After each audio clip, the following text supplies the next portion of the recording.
ఆధారితంగా మనం ధ్యానం చేసుకోబోతున్నాం. ప్రపంచ చరిత్రలో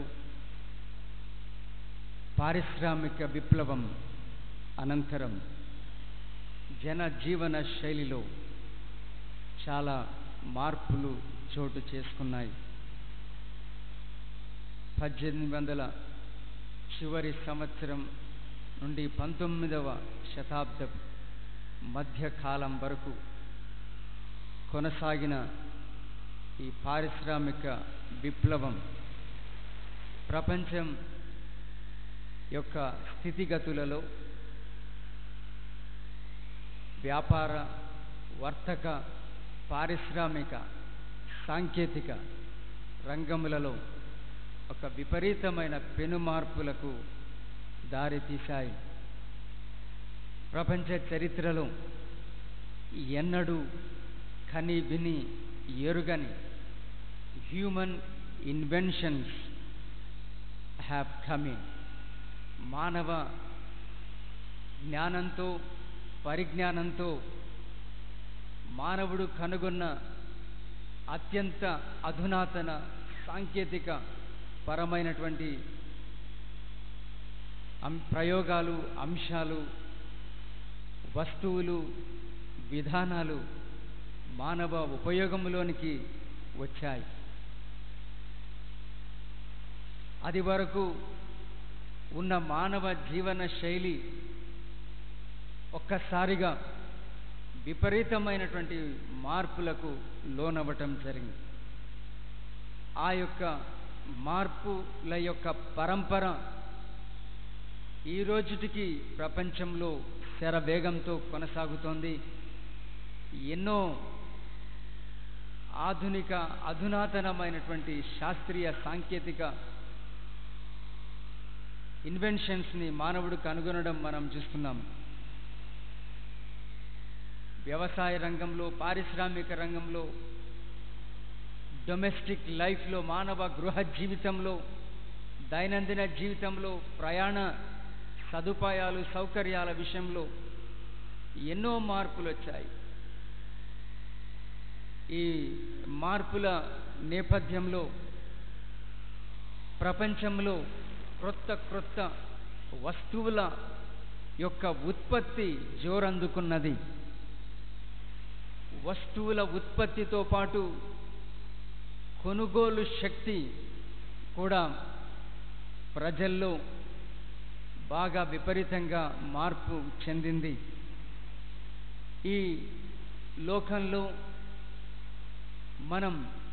మనకు కావలసినవి, మనకు అవసరమైనవి ఎవరికి వాళ్ళముగా తయారు చేసుకొని, సృష్టించుకొని, కలగజేసుకొని బ్రతకటం లేదు. మనం తినే ఆహారాన్ని రైతు పండిస్తున్నాడు. మనం వాడే వస్తువులు ఉత్పత్తి చేసేటువంటి పరిశ్రమలు ఉత్పత్తి చేస్తున్నాయి. మనం వేసుకునేటువంటి వస్త్రాలు, ధరించే వస్త్రాలు వస్త్ర పరిశ్రమలు ఉత్పత్తి చేస్తున్నాయి. మనం వాడే వాచెస్, మనం వాడే కంటి అద్దాలు, మనం వాడేటువంటి ప్రతి ఒక్క వస్తువు కూడా మరొకరి ద్వారా తయారు చేయబడి, ఉత్పత్తి చేయబడి ఈ ప్రపంచ మార్కెట్లో విక్రయించబడుచున్నాయి. వాటిని ఎవరి కొనుగోలు శక్తిని బట్టి వారు వాటిని కొనుగోలు చేస్తూ తమ జీవన శైలిని కొనసాగించుచున్నారు. ఇంకో మాటలో చెప్పుకోవాలి అంటే we are all dependent consumers. మనమందరం కూడా ఇతరులు తయారు చేసి ఉత్పత్తి చేసే వస్తువులను వినియోగించుకునేటువంటి ఆధారిత వినియోగదారులము. మనకు కావలసినటువంటివి మనం ఇంట్లో తయారు చేసుకొని బ్రతకడం లేదు. మనం మార్కెట్కి వెళ్ళి మనకు కావలసినవి కొనుగోలు చేసుకొని వాటిని ఇంటికి తెచ్చుకొని మనం కుటుంబంలో జీవించుచున్నాం. అలా ఏ రంగంలో తీసుకున్నా మనము మనకు కావలసినటువంటి అవసరమైన వాటిని కొనుగోలు చేసి వాటిని వినియోగించుకుంటూ మనము పూర్తిగా ఆధారిత వినియోగదారులముగా బ్రతుకుతున్నాము. మనం వినియోగించుకునే ప్రతి వస్తువు, పదార్థము ఇవన్నీ కూడా మనం బయట నుండి కొనుగోలు చేసుకొని తెచ్చుకునేటువంటివి. మార్కెట్ రంగానికి మరి వారి వస్తువులను విక్రయించుకునేటువంటి ఒక ప్రక్రియ, వ్యాపార ప్రకటనల ద్వారా వస్తువుల గురించినటువంటి సమాచారం, ప్రచారం వినియోగదారుల యొద్దకు చేర్చి వినియోగదారుడు తనకు కావలసిన వస్తువును తాను కొనుగోలు చేసేటువంటి విధంగా ఈ వ్యాపార ప్రకటనలు అన్నవి చాలా కీలకంగా ఉంటాయి. వ్యాపారంలో వస్తువుల యొక్క విక్రయానికి వ్యాపారపు ప్రకటనలు అన్నవి చాలా ప్రాముఖ్యం. అయితే తాము ఉత్పత్తి చేసిన వస్తువులను విక్రయించడానికి వారు చేసే వ్యాపార ప్రకటనలలో వాస్తవం లేక నిజం ఏ మేరకు ఉందో ఆ వస్తువును వినియోగించే వినియోగదారులకు మాత్రమే తెలుస్తుంది. ఈనాడు ప్రపంచ వ్యాపార రంగంలో, మార్కెట్ ఫీల్డ్లో a terrible exploitation of consumers or the consumer exploitation, వినియోగదారుల దోపిడీ అన్నది ఈనాడు ప్రపంచ వ్యాపార రంగంలో చాలా విపరీతంగా చోటు చేసుకుంటుంది. మీరు వాడే ప్రతి ఒక్క వస్తువు, cosmetics, food items and clothing, మన వేరింగ్స్ ఏవైనా కూడా వీటన్నిటిలో కూడా మనం చాలా ఎక్కువ శాతం మోసాన్నే మనం చూస్తున్నాం. నాణ్యత లోపాన్నే మనం చూస్తున్నాం. పైపెచ్చు నాణ్యత లేకపోగా నాణ్యత స్థానంలో పొల్యూషన్, తర్వాత ఒక కలుషం అన్నది చోటు చేసుకుంటుంది. నాణ్యత లేకపోవటంతో పాటు ఆ వస్తువులలో జరుగుతున్నటువంటి ఒక తప్పుడు మిళితాలు మానవ లేక వినియోగదారులకు చాలా అపాయాన్ని తీసుకొని వస్తున్నాయి. భారతదేశ పార్లమెంటులో 1986వ సంవత్సరంలో కన్స్యూమర్ ప్రొటెక్షన్ యాక్ట్ అన్నది భారత పార్లమెంటులో నిర్ణయం చేయబడ్డది. వినియోగదారుల పరిరక్షణ చట్టాన్ని తీసుకొని వచ్చారు. దానికంటే ముందు యునైటెడ్ నేషన్స్ ఆర్గనైజేషన్ నందు ఈ వినియోగదారుల పరిరక్షణ యొక్క హక్కులను వారు పొందుపరిచారు. ఈరోజు ఇవన్నీ కూడా మనం ఎందుకు జ్ఞాపకం చేసుకుంటున్నాము అంటే, మనకు తెలియకుండానే, మనం గ్రహించకుండానే, మనకింకా మన స్పృహకు రాకుండానే, మన నాలెడ్జ్కి రాకుండానే మనం ఈ వినియోగదారులముగా ఈ ప్రపంచంలో ఉత్పత్తి అయ్యే వస్తువుల పైన ఎంత ఆధారపడి బ్రతుకుతున్నామో మనం తెలుసుకోవాలి. మనం తినే ఆహారంలో ఉన్న కలుషితం ఈరోజు ఏ స్థాయికి చేరుకుందో మనందరికీ తెలుసు. మనం ఈరోజు స్వచ్ఛమైన నీటిని కొనుగోలు చేస్తున్నాము.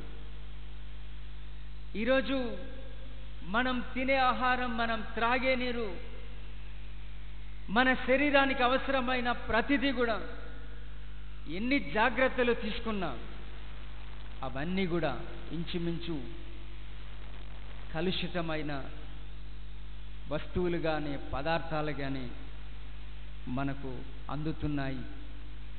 వినియోగదారులంగా వీటన్నిటినీ వినియోగించుకొని బ్రతికే వాళ్ళంగా మనము వీటిని ప్రశ్నించలేక, ఎదుర్కోలేక, వినియోగదారులంగా మనకున్నటువంటి హక్కులను, బాధ్యతలను మనము గుర్తించలేక ఈ యొక్క వ్యాపార దోపిడీకి, వినియోగదారుల యొక్క బహిరంగ దోపిడీకి అడుగడుగునా గురవుతూ, ఈ ప్రపంచ వ్యాపార రంగం యొక్క దోపిడీకి గురవుతూ మనం జీవిస్తున్నాం. చర్చిలో ఈ ఇష్యూస్ మాట్లాడుకోవటం ఏంటి అని మీరు ఆశ్చర్యంగా చూస్తున్నారా? క్రైస్తవ సంఘం, దేవుని యొక్క సభ, ఈ సర్వ సృష్టికి సృష్టికర్త అయిన ఆ సృష్టికర్తకు చెందినటువంటి సమాజం, ఈ ప్రపంచంలో జరిగే ప్రతి ఒక్క అంశాన్ని గురించి క్రీస్తు దేహమనబడే క్రైస్తవ సంఘం ఖచ్చితంగా స్పందించి తీరుతుంది. ఖచ్చితంగా స్పందించవలసిన బాధ్యత ఉన్నది. ఈ ప్రపంచంలో జరిగే వేటితో మనకేం సంబంధం లేదు. మనమంతా రెక్కలు కట్టుకొని పైకెగిరిపోయేదానికి మనమంతా కూడా సిద్ధం అవ్వాలి అని మనము ఆలోచన చేస్తుంటే చాలా పొరపడుచున్నాం. We need to have a complete information and knowledge and the capacity to address the world problems. ప్రపంచ సమస్యల, పరిస్థితులను గురించి ఈ అవగతం క్రైస్తవ సంఘానికి అవసరం. వీటిని ఎలా ఎదుర్కోవాలి, ప్రశ్నించాలి, పరిష్కరించుకోవాలి అనే ధోరణి, దృక్పథం కూడా క్రైస్తవ సంఘానికి చాలా అవసరం. ఈ వినియోగదారుల వారముగా ఈనాడు జ్ఞాపకం చేసుకుంటున్న సందర్భంలో క్రైస్తవ స్పందన ఏమిటి అన్నది మనం ఆలోచన చేస్తున్నాం. కన్స్యూమర్ ప్రొటెక్షన్ యాక్ట్ 1986లో ది రైట్స్ ఆఫ్ కన్స్యూమర్స్, వినియోగదారుల యొక్క హక్కులు ఏమిటి అని ఒక 6 పొందుపరచారు. ఆ 6 గురించి నేను ఇప్పుడు మాట్లాడబోవడం లేదు. 6లో ఒకటి, 3వది మాత్రం చూపిస్తున్నాను. Right to choose. Right to choose. వినియోగదారుడికి తనకి ఏ వస్తువు కావాలో, తనకి ఏ వస్తువు అవసరమో దాన్ని మాత్రమే కొనుగోలు చేసే, దాన్ని మాత్రమే కోరుకొని స్వేచ్ఛ, నిర్ణయాధికారం వినియోగదారుడికి ఉన్నది అని ఈ యొక్క కన్స్యూమర్ రైట్స్లో, వినియోగదారుల హక్కులలో పొందుపరచారు. Right to choose.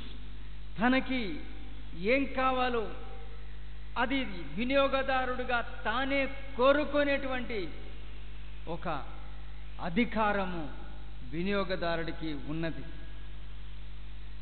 వస్తువుల ఉత్పత్తిదారులు, ఉత్పత్తి సంస్థలు, వ్యాపార ప్రకటనల ద్వారా ఈ వస్తువును కొనుక్కోవాలి అని బలవంతాలు చేయకూడదు. The producer should not force the consumer. వినియోగదారుని బలవంతం చేయకూడదు తనకు ఏ వస్తువు కావాలి అని.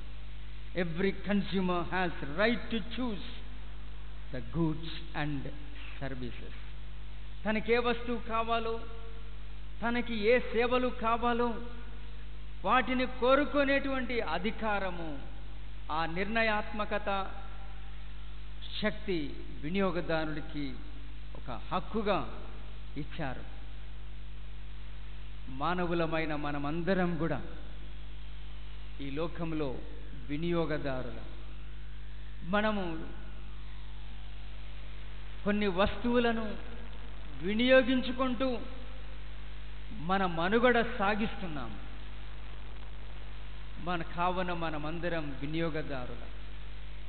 ఈ వినియోగదారులముగా మనము ఏ ప్రలోభాలకి లోనై, ఏ బలవంతాలకి లోనై ఏ వస్తువును కొనాల్సినటువంటి అవసరం లేదు. మనం చదువుకున్న ఆదికాండము గ్రంథం 3వ అధ్యాయం మొదటి 7 వచనాల్లో ఒక సన్నివేశాన్ని మనం అక్కడ చూస్తాం. మొదటి 2 అధ్యాయాల్లో దేవుడు చేసిన సృష్టి, ఆ సృష్టిలోనే దేవుడు సృజించిన మానవులు ఆదాము హవ్వలు, వారి నివాసానికి జీవనానికి అవసరముగు సర్వ సంపదలను, సౌకర్యములను, వనరులను ఆ సృష్టికర్త అయిన దేవుడు ఏర్పాటు చేసి వారిని అక్కడ నియమించారు. వారిద్దరూ కూడా దేవుడు ఉండమన్న చోట ఉండవలసినటువంటి విధానంలో వారు ఉన్నారు. 3వ అధ్యాయం వచ్చేసరికి ఆ యొక్క అందమైన దైవ సంకల్పానికి, ఆ ఆనందమైన ఆది మానవ జీవితానికి ఒక తీవ్రమైనటువంటి విఘాతం జరిగింది. ఒక తీవ్రమైనటువంటి మలుపు అక్కడ మానవ జీవితానికి ఏర్పడ్డది. అక్కడ ఉన్నటువంటి వారికి దేవుడు చెప్పారు, మీరు ఈ యొక్క వనంలోని సర్వ వృక్షాల ఫలాలని మీరు తినవచ్చు, బట్ ఎక్సెప్ట్ ఈ యొక్క తోటలోని మధ్యలో ఉన్న ఆ చెట్టు ఫలాన్ని మాత్రం మీరు తినకూడదని దేవుడు ఆజ్ఞాపించి వాళ్ళని అదే చోట పెట్టారు. ఆ చెట్టు దగ్గరికి వెళ్లకుండా ఏ కంచె వేయలేదు. But the order of God was the restriction issued by the Lord. ఆ మధ్యలో ఉన్న చెట్టు ఫలం మాత్రం తినకూడదన్న దేవుని మాటయే, దేవుని ఆజ్ఞయే ఆ చెట్టు దగ్గరికి వెళ్లకుండా ఉండటానికి వేయబడ్డ ఒక కంచె, ఒక ఫిజికల్ ఫెన్సింగ్ కాదు అది, but the order of God, దేవుని ఆదేశం. ఇది తప్ప మీరు అంతా కూడా మీరు తినవచ్చు అని దేవుడు ఆదేశించారు. అయితే ఇక్కడ మరొక వ్యక్తి ప్రత్యక్షం అవుతున్నారు. సాతాను ఇక్కడ ప్రత్యక్షం అవుతున్నారు. ఈ యొక్క 3వ అధ్యాయంలోని కథనంలో చక్కగా, చల్లగా, ఆనందంగా తమ జీవనం సాగిస్తున్న ఆదాము హవ్వల మధ్య ఒక అపవాది చొరబడుచున్నారు. ఏ వస్తువు తీసుకొని రాలా సాతాను. He has come with the power of wrong communication. ఒక తప్పుడు సమాచారాన్ని వీళ్ళ బుర్రలోకి పెట్టడానికి వాని యుక్తి అంతా వాడాడు. వాడు అబద్ధాలతో, అసహజ అబద్ధ ప్రకటనలతోటి అక్కడ జీవనం సాగిస్తున్న తొలి వినియోగదారులైన ఆదాము హవ్వలకు మొదటి తప్పుడు వ్యాపార ప్రకటన చేస్తున్నాడు. ఒక అబాండన్డ్ ఫ్రూట్ను, నిషేధిత ఫలాన్ని తినటానికి వీళ్ళని పురమాయిస్తున్నాడు, పురికొల్పుతున్నాడు. వాళ్ళతోటి కేవలం సంభాషణే చేశాడు అపవాది. ఇక ఏ డివైస్ వాడలేదు, ఏ విధానం వాడలేదు, except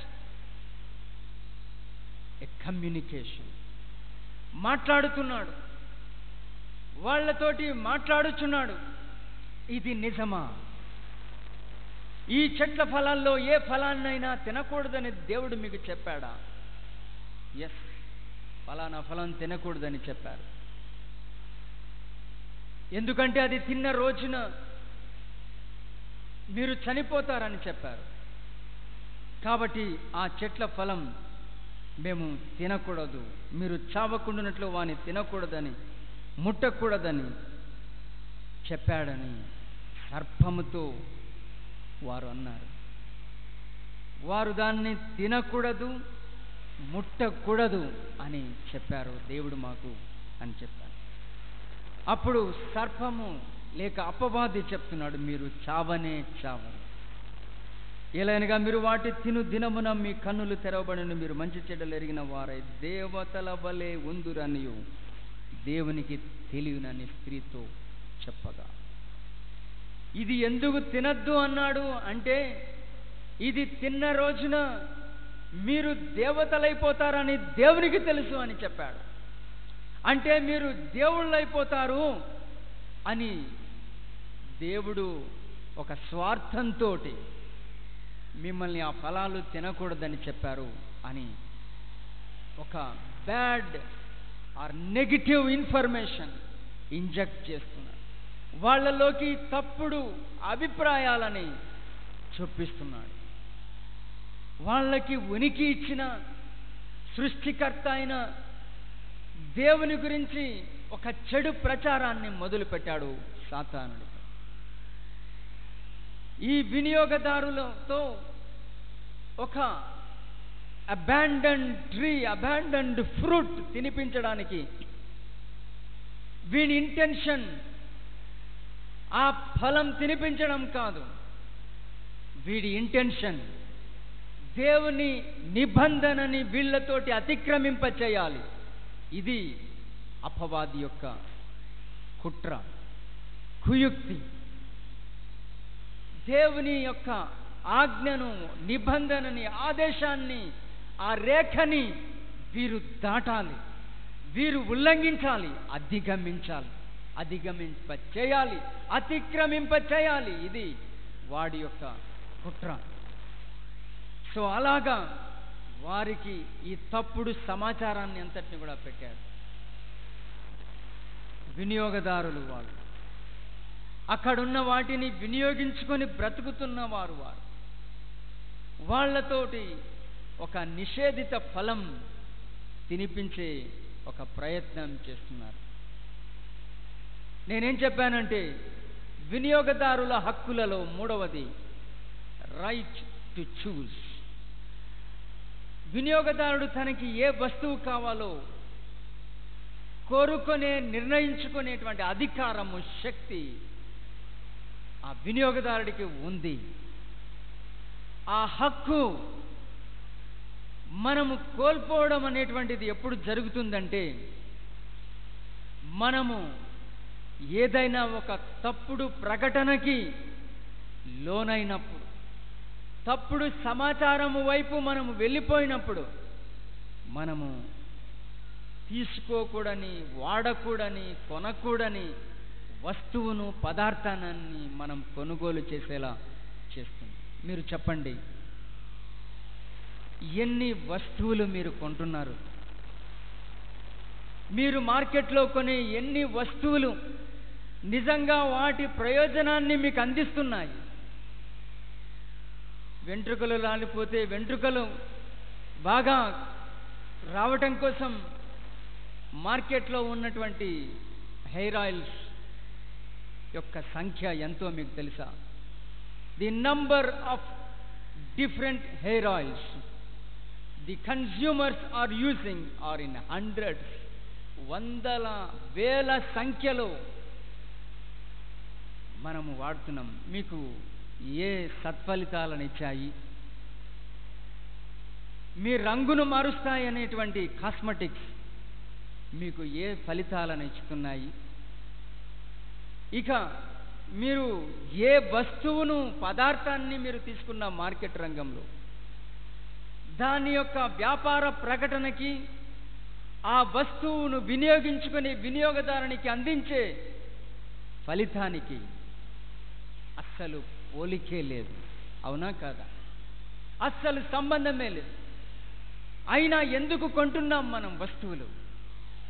just because we are influenced by the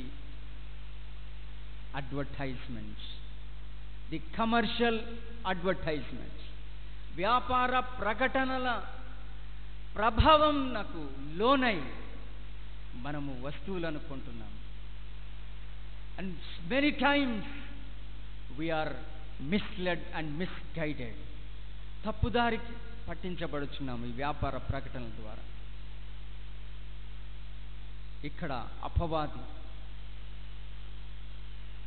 ఆది వినియోగదారులైన ఆదాము హవ్వలతో ఈ తప్పుడు సమాచారాన్ని అందిస్తూ వారి యొక్క నిర్ణయాత్మకత శక్తిని, there capacity, ability and power to choose.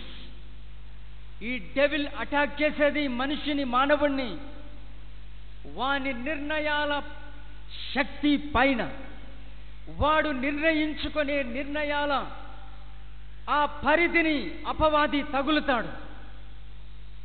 What to choose, నేను నా జీవితానికి, నా జీవితంలో ఏవి కోరుకోవాలి, ఏవి కోరుకోరాదు అనేటువంటి విచక్షణ కోల్పోయేలా అపవాది చేస్తాడు.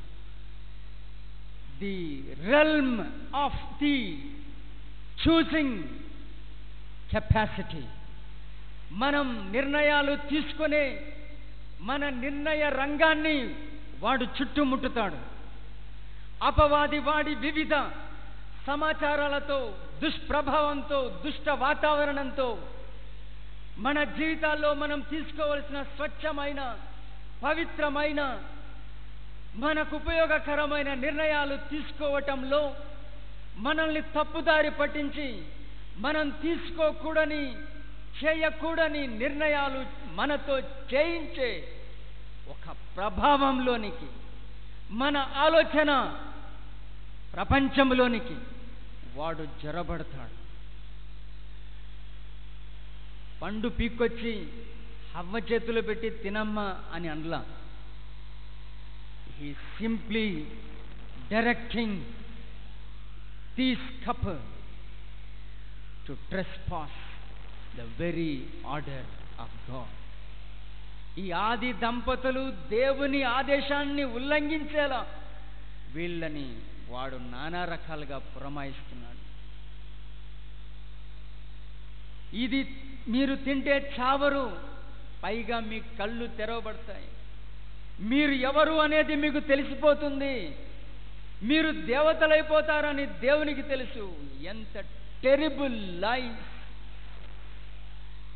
ఎంత ఆయన సృష్టించిన సృష్టికర్త పైన వీళ్ళకి ఇంత తప్పుడు విషయాలు చెప్తున్నాడంటే, అపవాది మానవుణ్ణి దేవుడికి ఎంత విరోధం చేస్తుందో, ఎంత దూరం చేయగలుగుతాడో అపవాది మనం గుర్తించుకోవాలి. He spoils, he destroys our minds, our thinking capacity. అలా వాడి మాటలకు బోల్టా పడిపోయారు. ఫైనలీ దాదాపు చాలా సంభాషణ జరిగి ఉంటుంది వాళ్ళకి. ఫైనల్గా చేయకూడని, తీసుకోకూడని నిర్ణయం తీసుకునేలా చేసేసాడు అపవాది. ఆ పండు అవ్వ తిన్నారు, ఆదాముకు ఇచ్చారు అని చెప్పబడింది వాక్యం. The moment they ate the fruit, ఆ పండు తిన్న మరుక్షణం వాళ్ళు కళ్ళు తెరవబడ్డాయి.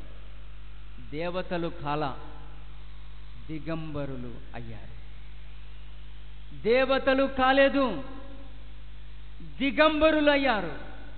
వాళ్ళు కళ్ళు తెరవబడ్డ తర్వాత వాళ్ళకి కనబడ్డది వాళ్ళ సిగ్గు, వాళ్ళ మానం, వాళ్ళ అవమానం వాళ్ళకి కనబడ్డది. వాళ్ళు దేవతలు కాలేదు, వాళ్ళు ఒక హ్యూమన్ బీయింగ్స్, ఒక మట్టి నుండి వచ్చిన ఈ దేహాలు కలిగినటువంటి వారని వారి దేహం వారికి కనబడ్డది. ఫర్ ద ఫస్ట్ టైం మనిషికి తన దేహము కనబడినటువంటి సందర్భం.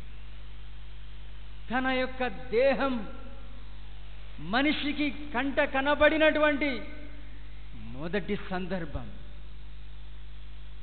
తాము దిగంబరులమని వారు గుర్తించారు. నిన్ను దేవతను చేస్తానంటుంది సాతాను. నిన్ను అందలమెక్కిస్తానంటాడు అపవాది. నిన్ను ఎక్కడికో తీసుకువెళ్తానంటాడు సాతానుడు. నిన్ను పాతాళంలోకి వేసేస్తాడు, నిన్ను నరక కూపంలోనికి వేసేస్తాడు. నీ జీవితంలో నీవు కోలుకోలేనటువంటి స్థితిలోకి వాడు తోసేస్తాడు, నెట్టేస్తాడు. అప్పుడు తెలుస్తుంది, నా నిర్ణయాత్మకత శక్తిని నేను అమ్ముకొని కోల్పోయి ఈరోజు నేను ఏ స్థితికి దిగజారిపోయాను అని కళ్ళు తెరుచుకొని చూచేలా దేవతలుగా అయ్యే అవుతామనుకున్న వీళ్ళకి దిగంబరులుగా ఎలా తయారైపోయారో అలాగే మనం కూడా కనపడిపోతాం. వినియోగదారునికున్న ది రైట్ టు చూస్, తానుకు ఏం కావాలో కోరుకొని ఆ నిర్ణయ అధికారాన్ని దేవుడు మానవునికి సహజ స్వాభావికంగా దేవుడిచ్చాడు. అండ్ గాడ్ డిడ్ నాట్, దేవుడు కొన్ని ఆంక్షలలో, నిర్బంధాలలో, బలవంతపు నిర్బంధాలలో దేవుడు మానవుణ్ణి ఉంచడు. ఈ రోజుటికి దేవుని విషయంగా, నీ జీవిత విషయంగా మనం తీసుకోవాల్సిన నిర్ణయాలు మనవే. మన జీవితాన్ని గురించి, మన జీవితంలో మనం ఏ దారిలో వెళ్ళాలి అన్న దాన్ని గురించి మనమే నిర్ణయం తీసుకోవాలి. ఆ రైట్ దేవుడు నీకు ఇచ్చాడు. దానిని ఎలా వాడుకుంటాము, వినియోగించుకుంటాము అన్నది మనకి సంబంధించిన వ్యవహారం. ఆ హక్కును నిర్ణయించుకోగలిగే హక్కుని దేవుడు నీలో సహజ సిద్ధంగా, స్వభావ సిద్ధంగా ఉంచితే దాన్ని ఎలా కాపాడుకుంటాము, దానితో ఎలా మనము నడుచుకుంటాము, దాన్ని ఎలా సద్వినియోగం చేసుకుంటాము అన్నది మనం జాగ్రత్తగా ఆలోచన చేసుకోవాలి.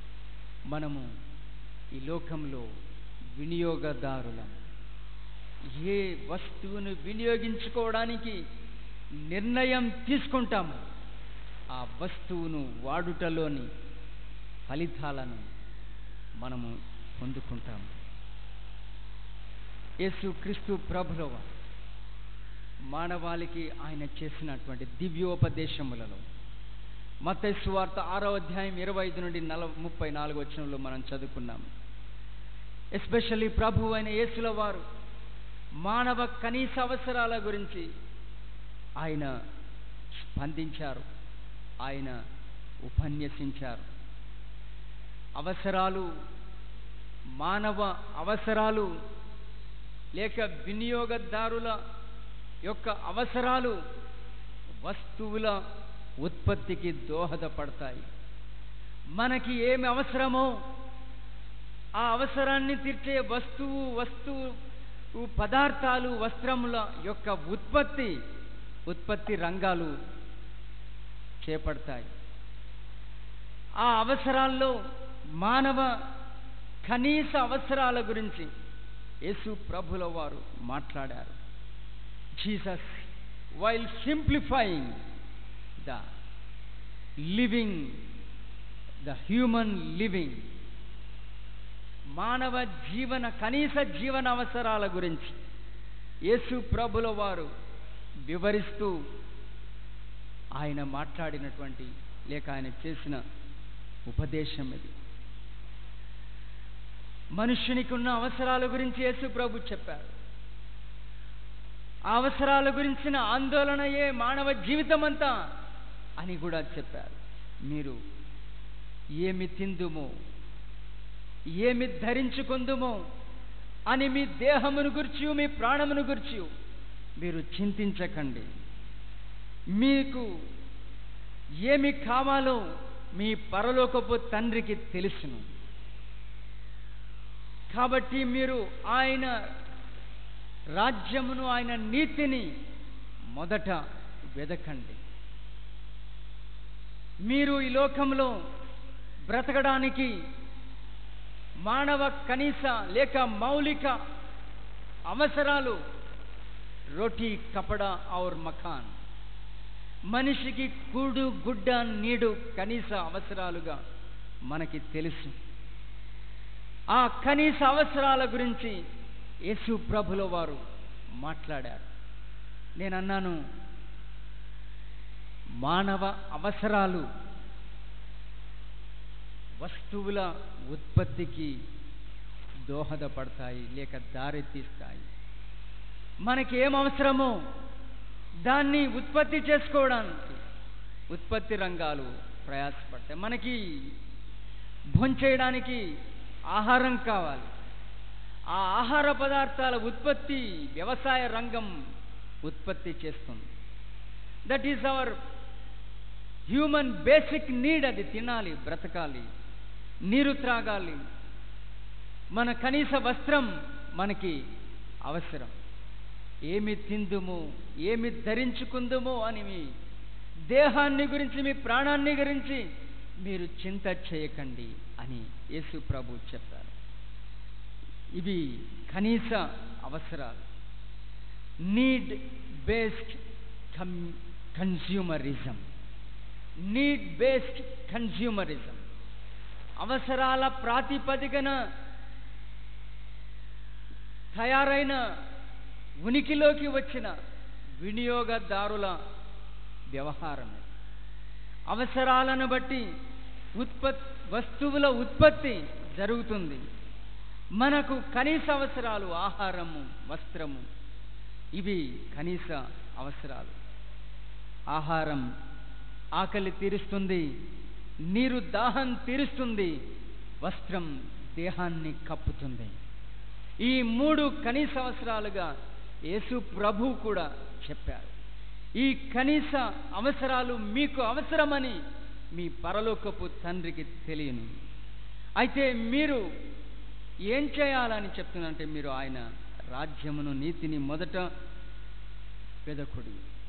ఒక క్రిస్టియన్ ఫిలాసఫర్ K.A. స్మిత్ ఒక పుస్తకం రాశారు, డిజైరింగ్ ద కింగ్డమ్. దేవుని రాజ్యమును కోరుకొనుట, డిజైరింగ్ ద కింగ్డమ్ అనే ఒక పుస్తకాన్ని రాశారు. ఆ పుస్తకంలో ఆయన మానవులు తమ జీవించడానికి అవసరమైన కనీస వస్తువులు, కనీస అవసరాలు మానవునికి తీరాలి.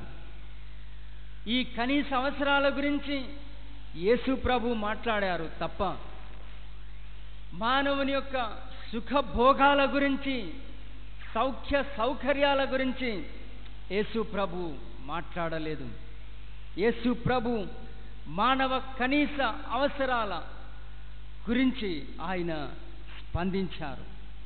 దీనిలో ఎక్కడ మనిషి తప్పు చేస్తున్నాడు అంటే, మానవ కనీస అవసరాలను అధిగమించి అత్యాశకు వెళ్ళి మానవుడు విలువలను తలకిందులు చేస్తున్నాడు, తారుమారు చేస్తున్నాడు అని ఆయన చెప్పారు. Over value under value of the products, the needs.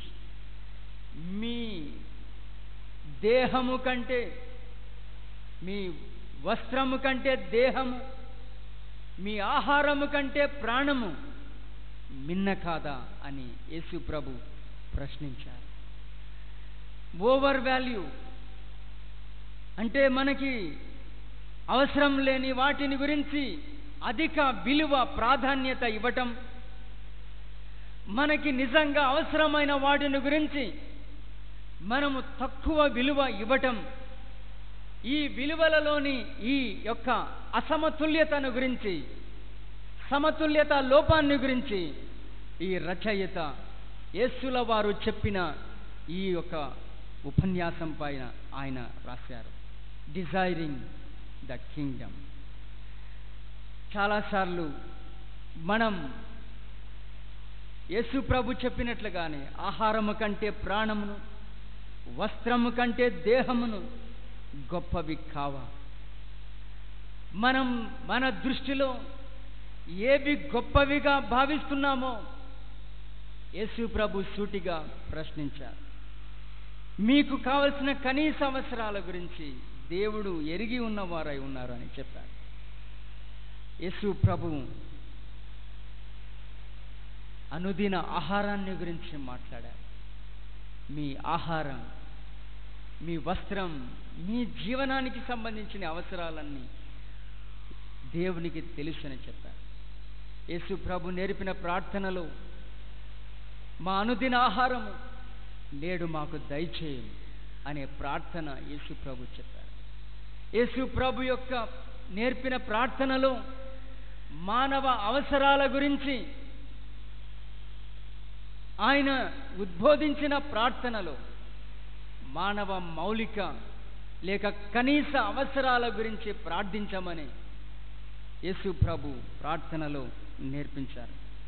సామెతల గ్రంథం 30వ అధ్యాయం 8వ వచనంలో మనం చూస్తే ఆ మహారాజు ఇలా అంటున్నారు, పేదరికమునైనను ఐశ్వర్యమునైనను నాకు దయచేయము, తగినంత ఆహారము నాకు అనుగ్రహింపు. సంపదలు కలిగినటువంటి వ్యక్తి యొక్క కోరిక మీకు చూపిస్తున్నాను. సర్వ సంపదలతో తులతూగుతున్న వ్యక్తి యొక్క కనీస కోరిక మీ దృష్టిలో ఉంచుతున్నాను. ఆయన ఏం కోరుకున్నారు అంటే, పేదరికమునైనను ఐశ్వర్యమునైనను నాకు దయచేయకుము. ఆయన ఏం కోరాడు? తగినంత ఆహారము నాకు అనుగ్రహింపు. Give me the daily bread. నాకు తగినంత ఆహారం నాకు దయచేయండి. ఎందుకంటే కడుపు నుండి యెహోవా ఎవడు అంటానేమో, పేదరికంలోకి వెళ్ళి దేవుణ్ణి దూషిస్తానేమో. నాకు ఈ రెండు ఎక్స్ట్రీమిటీస్ ఇన్ లైఫ్ వద్దు దేవా, నాకు బ్రతికేటందుకు కనీస ఆహారం మీరిస్తే చాలు అని ఈ మహా ఐశ్వర్యవంతుడైన వాడు ప్రార్థన చేస్తున్నాడు. వెల్త్ అండ్ ఫెయిత్ అనే ఒక పుస్తకం కూడా చూశాను నేను. సంపద మరియు విశ్వాసం. మన సంపద, మన విశ్వాసం ఈరోజు చాలా తప్పుత్రోవలోనే ఉన్నాయేమో అనిపిస్తుంది. ఈ రోజున wealth has become a symbol for our faith. మన విశ్వాసానికి మన సంపద ఒక రుజువుగా తయారవుతున్న దుర్దినాల్లో మనం ఉన్నాం. సంపద ఉంటేనే మనం భక్తిపరులం అన్నట్లు, మనకు సిరుల వర్షం మనపై కురుస్తుంటూనే మనకు దేవుని పరలోక ఆశీర్వాదాలు స్ట్రైట్గా మన మీద పడుతున్నట్టు. పేదరికం, లేమి, దారిద్రత అన్నవి శాపగ్రస్త జీవితాలు అన్నట్లు ఈరోజు బోధలు సాగుచున్నాయి. ఈరోజు మానవ పేదరికాన్ని అపహాస్యం చేస్తున్న క్రైస్తవ బోధలు ఈరోజు మనం వింటున్నాం. Wealth can never be a symbol of our faith standard. ఒకని యొక్క జీవనము ఎదుగుతున్నప్పుడు వాడు భక్తి గలవాడన్న దానికి అది సాదృశ్యం కాదు అని యేసు ప్రభు చెప్పారు. ఒకడు అబండెన్సీలో ఉంటే, సర్వ సమృద్ధిలో ఉంటే వాడు మంచి భక్తి గలవాడు అని కాదు దాని భావం. విశ్వాసానికి, మనకున్న సంపదకి మనము పోలిక పెట్టరాదు. మన సంపద మనము ఇతరులతో పంచుకోగలిగేటువంటి ఒక సద్గుణం మనలో ఉంటేనే మనము నిజమైన క్రైస్తవులం. పేదరికము అయినను ఐశ్వర్యమైన నాకు ఇవ్వకు దేవా, తగినంత ఆహారం నాకు అనుగ్రహించుమని ఈ భక్తుడు ప్రార్థన చేశాడు. కనీస అవసరాలు, నీడ్ బేస్డ్ కన్జ్యూమరిజం, అవసరాల ప్రాతిపదికన నిర్మితమైన ఈ యొక్క వినియోగదారుల వ్యవహారాన్ని మనం చూసాం. కనీస అవసరాల గురించిన స్పృహను మనం కలిగి ఉందాం. పౌలు ఈ కనీస అవసరాలను దాటి సంఘంలోనికే జొరబడినటువంటి ఒక పర్వర్షన్ ఇన్ కన్జ్యూమరిజం గురించి మాట్లాడారు.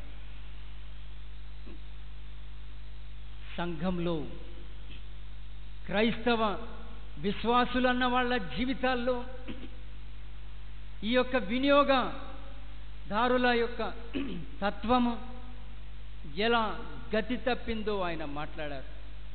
యేసు ప్రభు మానవ కనీస అవసరాల మీద నిర్మితమైన వినియోగదారుల గురించి యేసు ప్రభులు వారు మాట్లాడితే,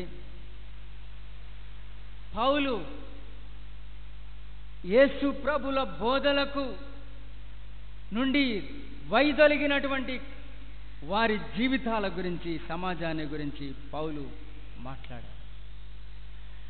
పౌలు మాట్లాడుచూ సంఘములోకి జొరబడిన వక్ర వినియోగ తత్వాన్ని గురించి పౌలు మాట్లాడారు.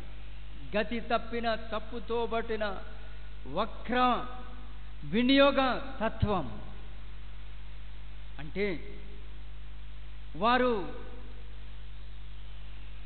వారిలో అనేకులు క్రీస్తు శిలువకు శత్రువులుగా నడుచుకుంటున్నారు అని పౌలు చెప్పాడు. ఫిలిప్పీ పత్రికలో 3వ అధ్యాయం 17 నుండి 21 వచనంలో మనం చదువుకున్న చోట పౌలు మాట్లాడుతున్నారు. There intention is the enmity to cross of Christ. వాళ్ళ ఇంటెన్షన్ అంతా ఏమిటంటే క్రీస్తు యొక్క శిలువకు శత్రువులుగా నడుచుకోవటం. ఇక్కడ పౌలు ప్రస్తావిస్తున్న శిలువ యొక్క శబ్ద సందేశం, దాని యొక్క భావం, ఉద్దేశం ఏమిటంటే శిలువ ఒక నిస్వార్థతకి, శిలువ ఒక నిండైన మానవత్వానికి, శిలువ ఒక పౌరత్వ బాధ్యతలకి సంబంధించినదిగా పౌలు చెప్తున్నారు. ఆయన 2వ అధ్యాయంలో ఫిలిప్పీ పత్రికలో చెప్పారు, క్రైస్ట్ హ్యాజ్ ఎంప్టీడ్ హిమ్సెల్ఫ్. మనుషులు స్వార్థంతో నిండిపోయారు. మనుషులు తమ స్వలాభం కోసమే బ్రతుకుతున్నారు. యేసుక్రీస్తు ప్రభుల వారు తనని తాను తగ్గించుకున్నారు. మానవ రూపంలో జన్మించారు. దాసుని స్వరూపం ధరించుకున్నాడు. శిలువ మరణం పొందినంతగా తను తాను తగ్గించుకున్నారు అని చెప్తూ ఆ క్రమంలోనే ఈ 3వ అధ్యాయంలో ఇటువంటి శిలువకు ఎనిమీస్గా తయారయ్యారు. There is no cross. The appearance, the visibility of cross in the Christians, among the Christians. క్రైస్తవుల మధ్య క్రీస్తు యొక్క శిలువ కనుమరుగైపోయింది. ఆ క్రీస్తు యొక్క శిలువ క్రైస్తవ జీవితంలో కనబడుతున్నంత వరకే అది క్రైస్తవ జీవితం అవుతుంది.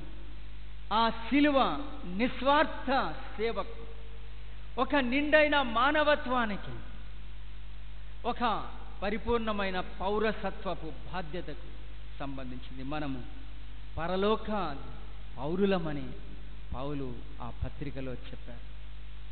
రెండవది దేర్ ప్రయారిటీ, వారి ప్రాధాన్యత. Their priority is selfishness and earthliness. వారి కడుపే వారి దేవుడు. వారు ఎంతసేపు భూ సంబంధమైన వాటి గురించే వారు ఆలోచన చేయుచున్నారు అని పౌలు చెప్పారు. నేను ఇలాంటి వాళ్ళ గురించి ముందు చెప్పాను, ఇప్పుడు కూడా ఏడుస్తూ చెప్తున్నాను అని పౌలు ఎంతో వేదనతోటి చెప్పారు. వారి కడుపే వారి దేవుడు. They are the perverted consumers. And there is no end for their greed. వారి అత్యాశకి, వారి దురాశకి అంతే లేదు. అటువంటి స్వార్థంతో నిండిపోయినటువంటి మానవ సమాజంలో మనం ఉన్నాము. వారి కడుపే వారి దేవుడు. They keep on consuming and with all sorts of selfishness. స్వార్థంతో భూ సంబంధమైన వాటి గురించే వారి ధ్యాస అంతా. వాళ్ళు పరలోకమును గురించి, దేవుని రాజ్యమును, నీతిని వెదకండి అని యేసు ప్రభు చెప్పారు. ఎంతసేపు ఏమి తినాలి, ఏమి త్రాగాలి, ఏమి ధరించుకోవాలి, ఇదే డే టు డే నీడ్స్ గురించే, daily life. But are we looking up? ఆ పరలోకపు సంగతులను మనం చూస్తున్నామా? ఎంతసేపు భూ సంబంధమైన వాటి గురించి మనం ఆలోచన చేస్తున్నాం. అది మన ప్రయారిటీగా మారిపోయింది. బ్రతుకుట కొరకు భుజించుచున్నామా, లేక భుజించుట కొరకే బ్రతుకుచున్నామా? Consuming for living or living for consuming? బ్రతకడం కోసం భుజిస్తున్నామా, లేక భుజించడం కోసమే బ్రతుకుతున్నామా? మనం భూ సంబంధమైన వాటి యందే మనస్సు ఉంచుకుంటున్నాం. ఈరోజు ఈ భూ సంబంధమైన మనస్సుతో మనకు మన హోదాను చూపించుకునే వస్తువులను మనం కొంటున్నాం. ఈరోజు మనం కొనే వస్తువులు, మనం వాడే వస్తువులు కొన్నిసార్లు మనమెవరమో చూపించుకోవడానికి, మనమెవరమో తెలుపుకోవడానికి వాడేటువంటి, కొనేటువంటి వస్తువులు అయిపోయాయి. ఈరోజు నీడ్ బేస్డ్ కన్స్యూమరిజం కరప్ట్ అయిపోయింది, కలుషితం అయిపోయింది. అవసరాల ప్రాతిపదికన సాగే వినియోగదారులంగా మనం లేమినాడు. ఈరోజు మనకు అవసరం నీకు మించినటువంటి వాటి వైపు మనం అత్యాశతో, దురాశతోటి వెళ్ళిపోవచ్చున్నాం. The imbalance in the social living of human beings, మానవాళి యొక్క సమాజ జీవనంలో ఈ యొక్క సమతుల్యత లోపం అతి స్పష్టంగా కానవస్తుంది. ఈరోజు మనం కొనే వాడే వస్తువులు మన స్టేటస్ సింబల్స్, మన హోదాను చూపించుకోవడానికి, మనం ఎవరము అనేది చూపించుకోవడానికి కోసమై కొనే వస్తువులుగా అయ్యాయి, వాడే వస్తువులుగా అయ్యాయి. అవసరాల కోసం వినియోగదారులంగా మనం అవ్వాలి. అవసరాల కోసమైన వినియోగదారులముగా, స్వచ్ఛమైన వినియోగదారులం కావాలి. ఈ వినియోగదారులంగా మన నిర్ణయం మనం చాలా జాగ్రత్తగా కాపాడుకుంటూ రావాలి. ఆ నిర్ణయాధికారాన్ని, ఆ నిర్ణయ శక్తిని మనం జాగ్రత్తగా దేవుని చిత్తానుసారంగా మనం ఉంచుకోవాలి. ఆ నీడ్ బేస్డ్ కన్స్యూమరిజం. యేసు ప్రభు మన అవసరాలు ఎరిగి ఉన్నారు అని చెప్పారు. మీరు ఆయన నీతిని, ఆయన రాజ్యాన్ని వెదకండి, అప్పుడు అవన్నీ మీకు అనుగ్రహించబడను. God shall provide everything. What is our priority? మన ప్రాధాన్యతలేంటి? ప్రాధాన్యతలు తారుమారైపోయి మన వినియోగం వక్ర మార్గంలోకి వెళ్ళిపోయిన స్థితిని పౌలు చెప్పారు. వారి కడుపే వారి దేవుడు. వారు భూ సంబంధమైన వాటి లక్ష్యం ఉంచుతున్నారు. మనం ఈ లోకంలో వినియోగదారులముగా బ్రతుకుతున్నాము. మన వినియోగదారులముగా మన బాధ్యతలని, మన హక్కులని, మన కర్తవ్యములని క్రైస్తవ బిడ్డలుగా, క్రైస్తవ సభగా, సంఘంగా మనం గుర్తెరిగిన వారమై బాధ్యతతో దేవుని వాక్యానుసారంగా ప్రపంచ పరిస్థితులను ధీటుగా ఎదుర్కొంటూ మనం ముందుకు సాగుటకు తండ్రి, కుమార, పరిశుద్ధ ఆత్మ అనే దేవుడు మనందరికీ సహాయం చేయను గాక.